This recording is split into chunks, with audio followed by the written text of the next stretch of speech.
Waheguru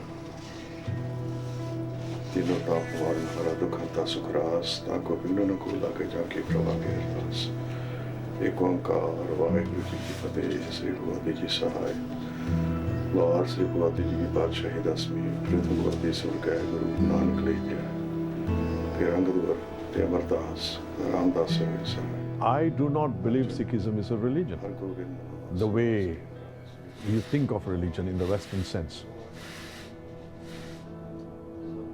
Religion gets set up as time goes on, and those who are custodians of the religion then make it into an institution. And that is where a lot of religions have gone wrong. And I think Sikhism is going the same way. No offense meant. I mean, Sikhs might not like me saying that, but it's a fact. I have difficulty with institutionalized religion. And to me, Sikhism is a life philosophy. Conduct your life according to the principles that are laid. And the principles and the methodology is already there in the Guru Granth Sahib. Anyone can be a Sikh, right? Anyone. Simply because there are certain principles that you follow. Does it have anything to do with hair? At this point in time, it has.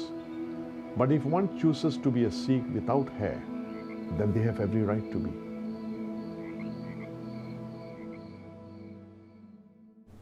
I have had the good fortune of going on this, some people think rather crazy journey of giving up my job as a chartered accountant and taking on to Sikh music.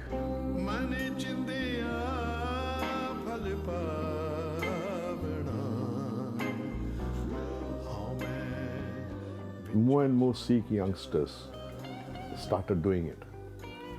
So when at one time it was very closeted, just for the Sikhs, it has now become universal.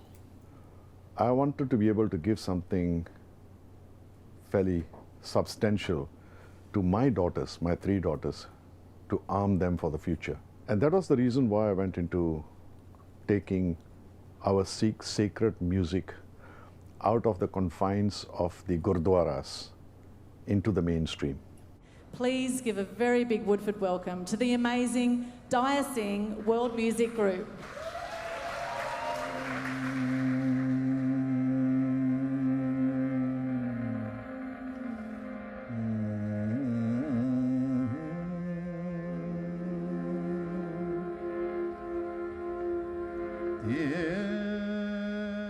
It has been a very controversial ride.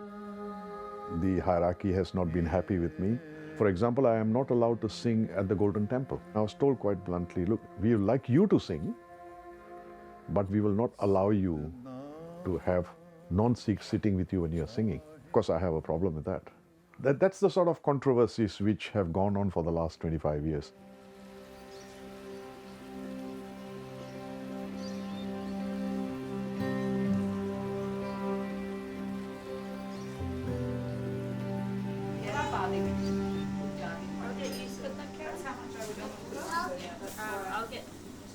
I'll get rabbits, you just get cows.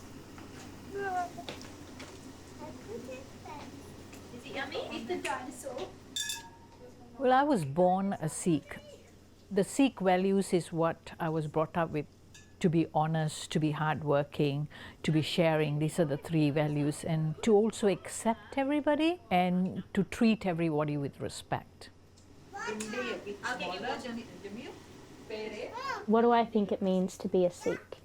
I don't know if I'm really the right person to ask that question. To me, being a Sikh is being a good person. That's all. Sorry, your dinosaur's a bit misshapen. Isn't there 2 cups, right? Oh, he's got his. I thought you did a great dinosaur job. I haven't held on to expectations of keeping my hair or going to Gurdwara as much as maybe my parents would have wanted me to. But it's still a big part of what has made me the person that I am. Butter on the dinosaur. Yeah, I think a lot of that has to do with my husband. Through him, I was able to experience a lot of things that I hadn't before. For example, I'd never heard of the Beatles before I had met my husband. Yeah, I know. The way you're looking at me right now, I didn't know who the Beatles were.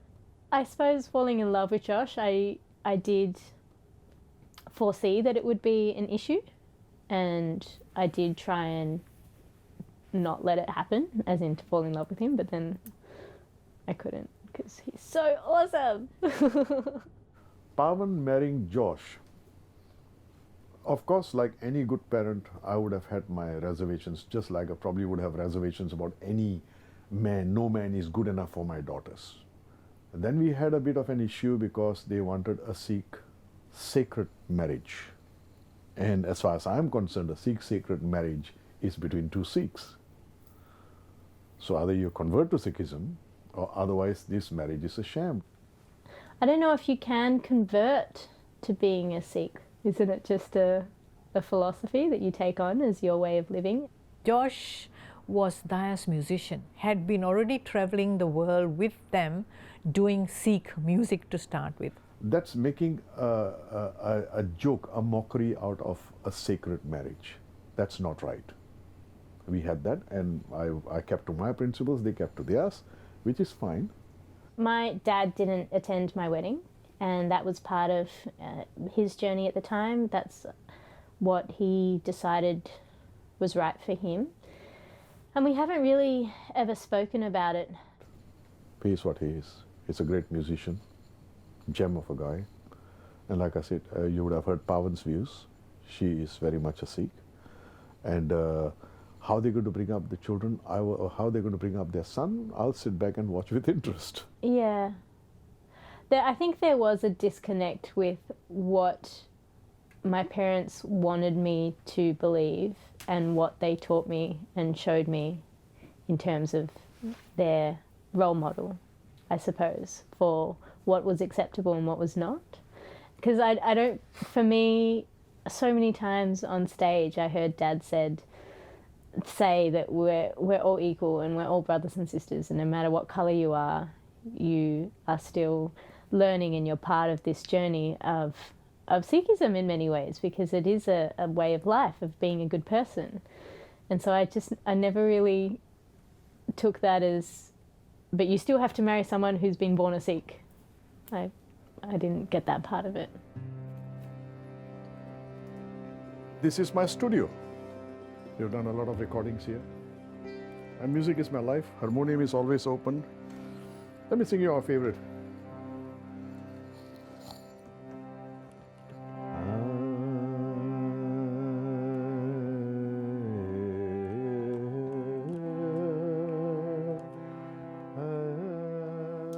That's a youth camp in Melbourne. And we have 5 or 6 days of Sikh living. And this is how you make an impression on the younger generation, but it takes a fair amount of effort to be able to do that. Hey, that's Safal with his turban on. This is, of course, being biased, this is one of my favorite pictures of his.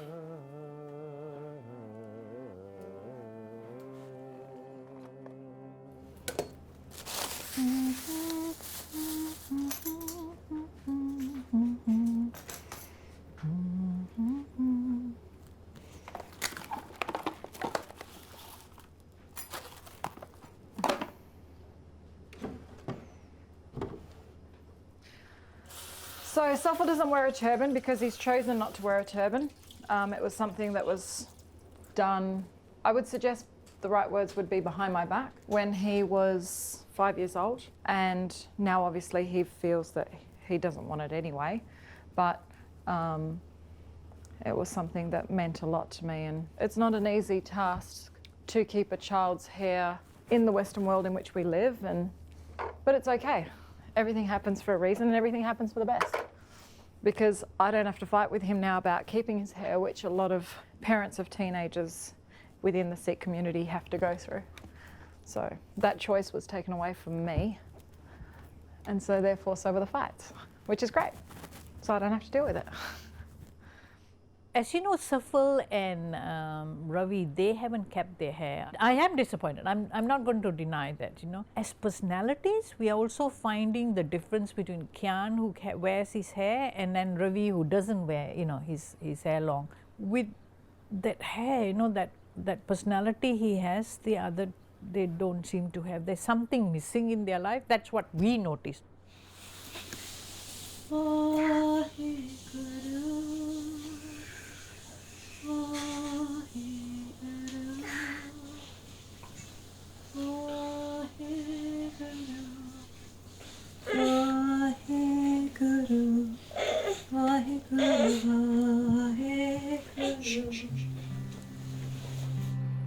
fall.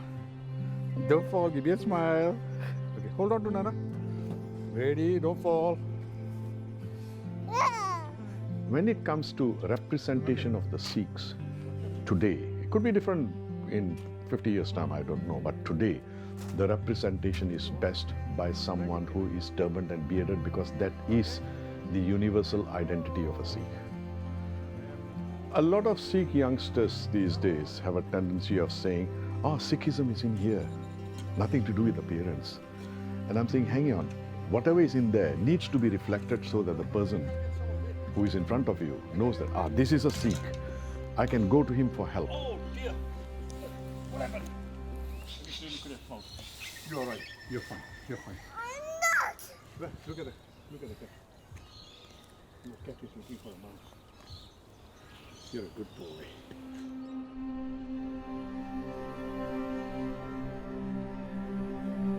At the point in time, one needs to wear a turban to be a Sikh, simply because our hair is sacred.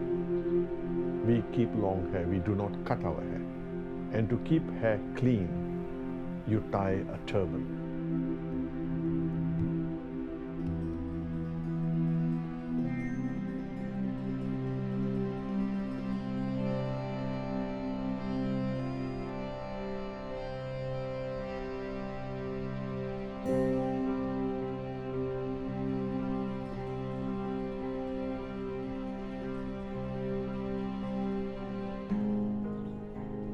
Jodhikala means to live in eternal optimism. The glass is always half full, no exceptions. Tere Bane means it's your will. I'm not in control of everything, and I don't need to be in control of everything. And you can plan, but at some point you just need to let it go. When it comes to passing down traditions and my life, the way I would like to see them reflected in them, there are certain values which you need to pass down to them, and I think I have. Family which prays together, stays together. I believe in those maxims. Those are the traditions I like to pass on to my daughters, and I have planted the seed in my grandchildren. Beyond that, it's entirely up to them. The role of Sikhism in the future, to keep at it and be this one world that we are talking about, one humanity. I mean, I would like all my grandchildren to keep their hair, for instance, but if they decide to drop out, then be it. I'm not going to crack my head about it. I'm not the parent, they are the parents. They will make their decisions. So far, everything is good. Let's see what happens with the next generation when they have children. By then, perhaps I'm gone, so I won't be there to see it.